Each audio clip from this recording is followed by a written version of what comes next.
राजनीति का एक स्वभाव होता है। राजनीति में सत्ता पक्ष में बैठे हुए नेता को कई सवालों के जवाब देने होते हैं।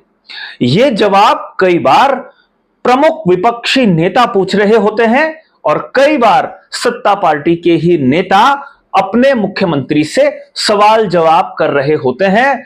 सत्ता के केंद्र में बैठे व्यक्ति की कार्यशैली पर सवालिया निशान खड़े कर रहे होते हैं। तो क्या हरीश रावत की तरह त्रिवेंद्र सिंह रावत ने भी पुष्कर सिंह धामी की कार्यशैली पर सवालिया निशान खड़ा कर दिया है? क्या है पूरा मामला, मैं आपको बताऊंगा। लेकिन आगे बढ़ूं उससे पहले मेरा आग्रह यह है कि खबर को आखिर तक जरूर देखिएगा और खबर पसंद आए तो इसे लाइक और शेयर जरूर कीजिएगा।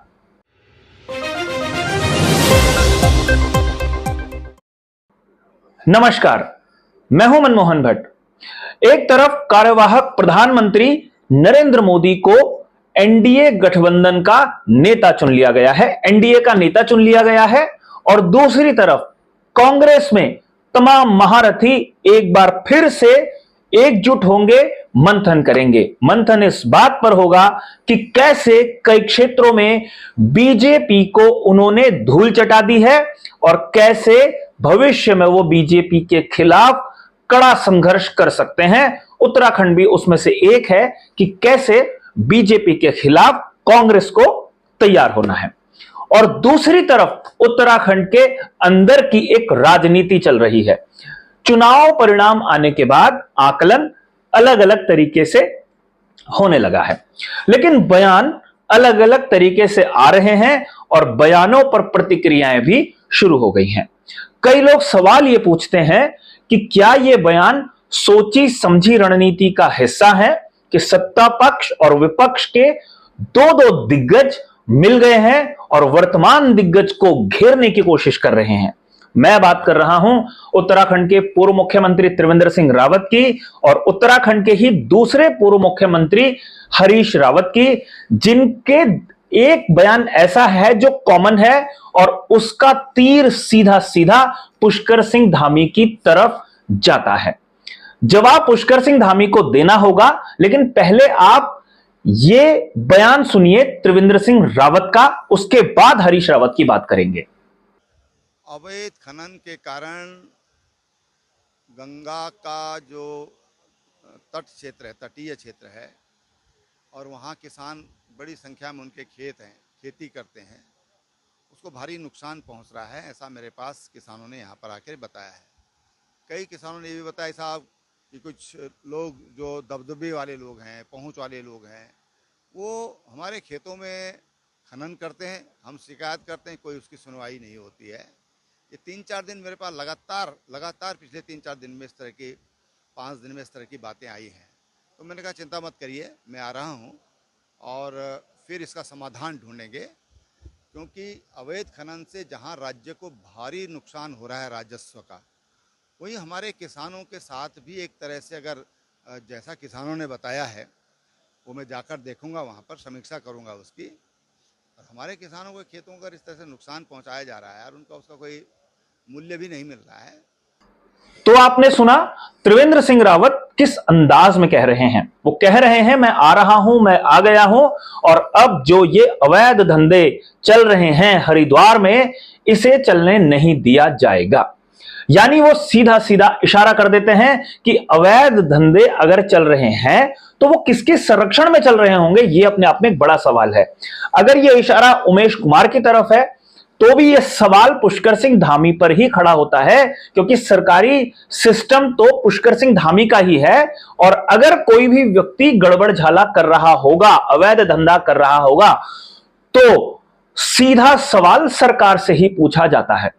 अवैध खनन के काम में उत्तराखंड के कई रसूखदार शामिल होते हैं और सरकार कई बार बहुत बड़े बड़े फैसले कर लेती है, लेकिन कई बार अपने फैसलों से राज्य सरकार को पलटते हुए भी हमने देखा है। अगर सरकारी फाइलों को खंगालना शुरू कर दिया जाए तो पता चल जाएगा कि खनन के खेल में कितनी बार राज्य सरकार बैक ट्रैक हुई है। यहां पर बात अवैध खनन की नहीं है, यहां पर ऐसा लगता है बात अपने रसूख को दिखाने की है। अपने गुट को मजबूत दिखाने की है। उत्तराखंड की राजनीति में गुटबाजी कोई नई बात नहीं है, या किसी भी प्रदेश में किसी भी पार्टी के भीतर गुटबाजी कोई नई बात नहीं है। ये राजनीति का एक स्वभाव है। पुष्कर सिंह धामी वर्तमान में मुख्यमंत्री हैं, लेकिन उनको चुनौती त्रिवेंद्र सिंह रावत की तरफ से मिलनी शुरू हो गई है, क्योंकि त्रिवेंद्र सिंह रावत हरिद्वार से सांसद बन गए हैं और उनके कद को बीजेपी के भीतर बढ़ा हुआ माना जा रहा है। मंत्री बनेंगे या नहीं बनेंगे वो बात की बात है, लेकिन जिस तेवर के साथ त्रिवेंद्र सिंह रावत ने बयानबाजी शुरू की है, उससे अंदाजा लग रहा है कि वो किस अंदाज में हरिद्वार क्षेत्र में, हरिद्वार संसदीय क्षेत्र में अपना प्रभाव दिखाएंगे। आपको मैं बताऊं कि जिस समय एग्जिट पोल के अनुमान आने वाले थे, उससे ठीक पहले ही त्रिवेंद्र सिंह रावत ने इस तरीके के बयान देकर बता दिया था कि वो सांसद बनने के बाद क्या क्या करेंगे। लेकिन जब त्रिवेंद्र सिंह रावत के बयान पर दूसरे बड़े नेता पूर्व मुख्यमंत्री हरीश रावत भी उसी तरीके की प्रतिक्रिया देते हैं, तो अंदाजा लगता है कि हरीश रावत और त्रिवेंद्र सिंह रावत मिलकर पुष्कर सिंह धामी को घेर सकते हैं या घेरने की योजना बना रहे हैं। हरीश रावत का यह बयान सुनिए, वो भी खनन के मामले में सीधा सपाट आरोप पुष्कर सिंह धामी की सरकार पर लगाते हैं। बहुत शासून है बयान, क्योंकि जितने खनन आज हो रहा है, खनन करने वाले सब भाजपा से जुड़े हुए हैं और भाजपा के फंड रेजर से लेकर के अब तो कैंपेन रेजर तक जो है वही लोग हैं। तो आपने सुना, हरीश रावत का बयान भी त्रिवेंद्र सिंह रावत को समर्थन करने जैसा है। त्रिवेंद्र सिंह रावत का वो सीधा समर्थन करते हैं कि पहले उन्होंने चारधाम यात्रा के प्रशासनिक व्यवस्था पर सवाल खड़े किए थे। यह बयान काफी साहसपूर्ण है, यह बात कह रहे हैं हरीश रावत। और उसके बाद खनन की जब वो बात करते हैं तो उन्हें बीजेपी सरकार को घेरने का एक मौका मिल जाता है। यानी अवैध खनन हो रहा है, इसको लेकर बीजेपी का ही एक बड़ा वर्ग और कांग्रेस सत्ता पक्ष पर सीधा निशाना साध रही है। अब आंकड़े क्या हैं ये आपको बताते हैं।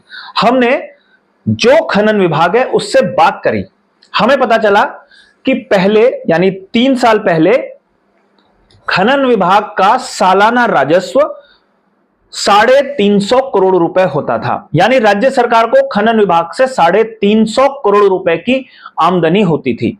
यह आमदनी बढ़कर 500 से 600 करोड़ रुपए तक हुई और उसके बाद जो ये वित्तीय वर्ष गुजरा है उसमें 500 से 600 करोड़ रुपए तक ये आमदनी हो गई।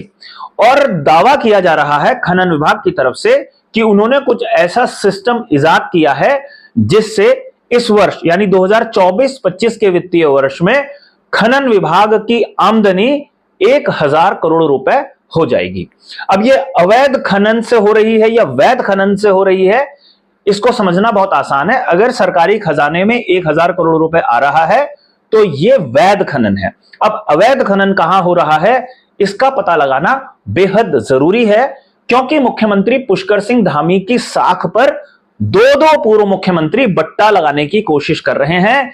और जो विभाग है वो दावा करता है कि पिछले 3-4 वर्षों में खनन विभाग का राजस्व 2 गुना तक पहुंच गया है और इस साल वो और भी ज्यादा बढ़ जाएगा। लेकिन राजनीति अपनी जगह पर है और खनन विभाग से होने वाली आमदनी और दूसरों की जेबों में जाने वाला पैसा और उससे होने वाली राजनीति भी अपनी जगह है। देखेंगे भविष्य में किस तरीके का जवाब सरकार देती है।